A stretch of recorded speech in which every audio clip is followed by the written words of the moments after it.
Phone ba talaga to o power bank? Paano ba naman meron siyang 10,000 milliamperes na capacity? Yes, ganyan katindi itong battery ng phone na to. And this is the Itel P70.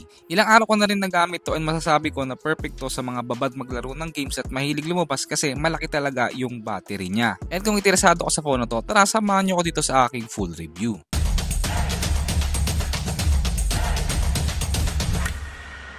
Yo, what's up guys? I'm Relby Guzman. Welcome back again to my YouTube channel. And ngayon, excited ako kasi, di ba, ang tagal natin nawala ng video.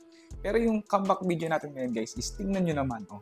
Napakalaki nung ating re-review. Kasi may pinadala sa atin si Itel na napakalaking box. Kasi alam nyo kung bakit. Tingnan nyo naman, oh, battery pa lang.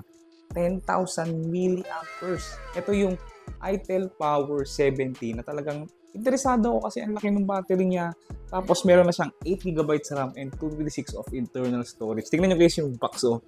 Napakalaki. So tara, samahan nyo ako guys, i-unbox na natin to. Ito yung mismong laman ng box guys, yung mismong phone at yung kanyang mga gadget accessories. Tapos pumunta tayo sa mismong phone. Kaya sinabi na 10,000 mAh tong phone na to guys. Kasi yung kanyang charging case na kasama mismo is merong 4,000 mAh. So di ba guys, meron kang extra juice or extra talaga na battery para sa mismong phone mo. Plus itong phone na to guys is meron din kasamang case sa loob. Syempre user's manual at hindi mawawala yung charging brick at charging cable. And hindi ko rin in-expect guys na sa presyong 4,000 plus makakakuha tayo ng ganito kagandang design na phone. Tingnan nyo guys, so napakalinis lang nung design, especially itong napunta sa akin na parang color blue or light blue. Sobrang the best ng design niya, napakalinis lang tignan. Actually hindi talaga siya mukhang mumurahin. And then nakakatuwa rin guys na kahit paano itong phone na to is punch hole display na, kasi dati diba naka water drop notch lang yung mga phone pag ganito kamura ang presyo sa phone. And then syempre guys, kasama na rin pala sa mismong box itong napakagandang watch na O20, which is abangan nyo din guys, nagagawa ko din to ng full review sa aking TikTok. And titingnan nyo guys, so napakaganda rin nung design nitong watch na to, napaka premium looking din, and magugulat din kayo kasi mura din yung presyo ng watch na to or smartwatch na to. And may kasama na rin pala na buds niyo sa box guys na nagawan ko na ng full review sa TikTok ko. Okay guys, so ngayon update lang dito sa phone na to kasi ilang araw ko na rin na siyang nagamit. Naayos ko na rin, nalagyan ko ng games, na-test ko sa iba't ibang benchmarks. And as you can see, ayan, unang-una ko nagustuhan dito guys is yung kanyang design talaga, promise. Like, napaka-futuristic ng design niya. And yung kanyang tatlong camera na design din, napakalinis tignan. And yung nagugustuhan ko sa Itel, kahit yung talagang entry-level phone nila is grabe, ang gaganda ng mga design. Hindi cheapy tignan. So, pangalawa guys is yung kanyang storage. Kasi, kahit naka 4GB of RAM lang to guys, is expandable naman na yun. And meron siyang 256 of internal storage. Oh. So ngayon guys, no, ilang araw ko nang ginamit to. As in, ginamit ko siya as my main phone. And ang tanong, talaga bang sulit nga tong phone na to? Natin patagalin pa, tara, pag-usapan na natin yan. So sa build quality naman, meron siyang plastic back, plastic frame at glass front. At syempre, yung kanyang napakagandang design sa likod. And then pagdating naman sa kanan, yung kanyang fingerprint / power button and yung kanyang volume rocker. Sa baba naman, yung kanyang audio jack, yung mic, yung Type-C port, and then yung kanyang speaker grill. Pagdating sa kaliwa, yung kanyang may dual SIM tray at meron pang lagayan ng micro SD slot. And then wala nang nakalagay sa taas. Usapang display, meron tong 6.67 inches IPS LCD na display na may 720p resolution at ang kanyang PPI is 263 plus meron pang 120Hz of screen refresh rate.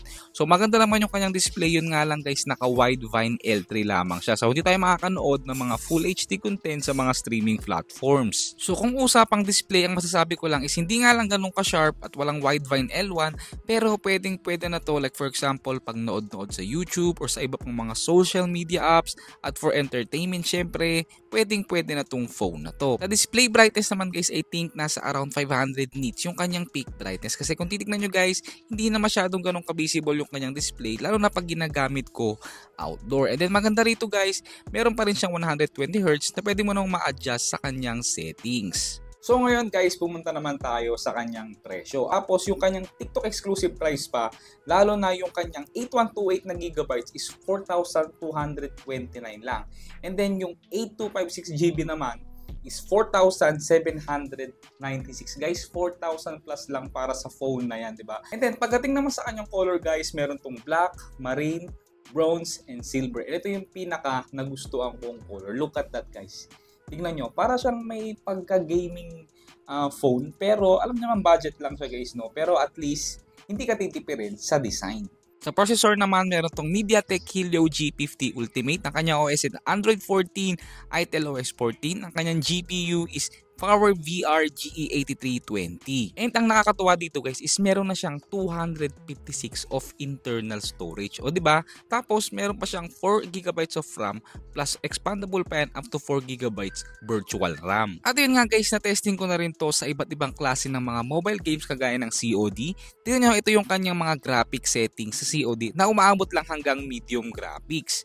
So pagdating sa kanyang mismong gameplay guys, ito aaminin ko na sa inyo, may times na nakakaramdam ako ng lag at konting frame drops, pero hindi naman yung talagang sobrang lag. Pero para sa akin, playable pa rin naman siya. At least hindi ako nakakaram dito ng kahit anong heating issue. Pagdating naman sa Mobile Legends, ito naman yung kanyang graphical settings. And ito, pagdating sa Mobile Legends, nagulat ako. Dahil in fairness guys, ang sarap maglaro ng ML dito, napaka-smooth at wala akong nararamdaman na kahit anong lag or frame drops. And in fairness guys kahit hindi ako magaling sa larong to, is na-enjoy ako maglaro ng ML. So ito ang talagang masasabi ko sa phone na to. Hindi siya for heavy gamers, pero ang pinaka nakakatuwa dito, since malaki nga yung battery niya, imagine kung mahilig kayong magbabad sa games, may enjoy nyo tong phone na to kasi nga talagang tumatagal at napakakunat nung kanyang battery. And then guys, na-testing ko na rin pala ito sa Antutu benchmark. Ang kanyang score is umabot ng 150,000 plus points. And ito naman yung kanyang breakdown points. Sa camera, meron itong 13 megapixel main camera. Pangalawang camera na hindi naman nagagamit, LED flash, and 8 megapixel selfie, and kanyang video recording is at 1080p at 30 fps. So pagdating naman sa kanyang camera mismo guys, ako nagulat ako na kahit papano, maganda naman yung kanyang quality. Hindi sa top notch or hindi flagship level, pero acceptable na to kung talaga magte-take ka lang ng sample shot or kung mahilig ka mag-picture, para sa akin is pwede na to. Piski yung kanyang selfie is okay na din. And other features din pala guys, at idagdag ko na lang na nagustuhan ko din talaga dito is customizable din mismo yung kanyang lock screen kung saan pwede mong baguhin yung font, yung design, and syempre yung kanya mismong kulay. And ito pa, pwede mo rin i-customize mismo yung kanyang home screen kagaya na lang ng pagpindot sa icon, and then ayan, pwede nyong baguhin yung kulay, yung style, or depende yan sa kung anong trip nyo. And then pagdating naman sa connectivity, pagdating sa mobile data usage, since naka 4G lang siya, mag-expect kayo na hindi masyadong kabilis ang kanyang connectivity, lalo na pag nasa labas tayo, pero pwede naman na. And pagdating naman sa Wi-Fi connectivity, both 2.4 GHz and 5 GHz, wala akong naging problema. And ang pinaka-highlight talaga ng phone na to at pinaka-natuwa din ako is yung battery ng phone na to. Meron tong 6,000 mAh capacity na battery, 18 watts charging speed, at meron din siyang reverse wired na charging.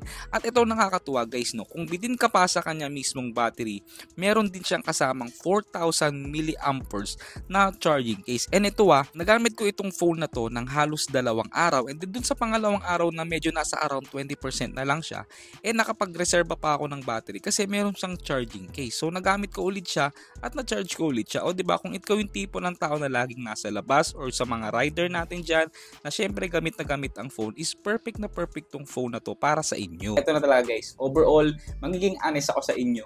Ang una-una ko nagustuhan sa phone na to guys is yung kanyang design. I mean, kahit sino naman tumingin guys, diba, mukha talaga siyang mamahalin phone. Hindi siya mukhang 4,000 plus na phone. So, dun pa lang sa akin, 10 out of 10 na tong phone na to. Pangalawa, naka-punch hole display na rin siya. Okay naman yung kanyang display kahit hindi AMOLED. And surprisingly guys okay sa akin yung kanyang camera. Hindi sobrang ganda, hindi rin sobrang pangit. Tapos syempre, yung kanyang battery. At imagine guys 6,000 mAh na to. May kasama pa siyang charging case na 4,000 mAh. So, di ba? Kahit saan ka pumunta, ewan ko na lang kung maubusan ka pa ng battery. So, pwede na siya guys dun sa mga hindi naman masyadong maselan sa phone. And again guys always consider yung kanyang presyo. So, para sa akin, para sa presyo niya, okay na tong phone na to. And idagdag ko na rin pala guys na nagustuhan ko rin sa phone na to dahil meron siyang IP54 dust and water resistance. So okay na okay to kahit accidentaling matapunan ng tubig, basta huwag nyo lang ilulubog sa tubig ng matagal kasi hindi naman siya waterproof. At ayun lang guys, maraming salamat sa inyo. And kung may gusto pa kayong i-review ako na phone, comment down below lang kung ano gusto nyo i-review natin ng mga phone para sa mga susunod nating video. And kung nagustuhan mo tong video na to, give it a thumbs up. At syempre huwag mong kakalimutan mag-subscribe. Peace!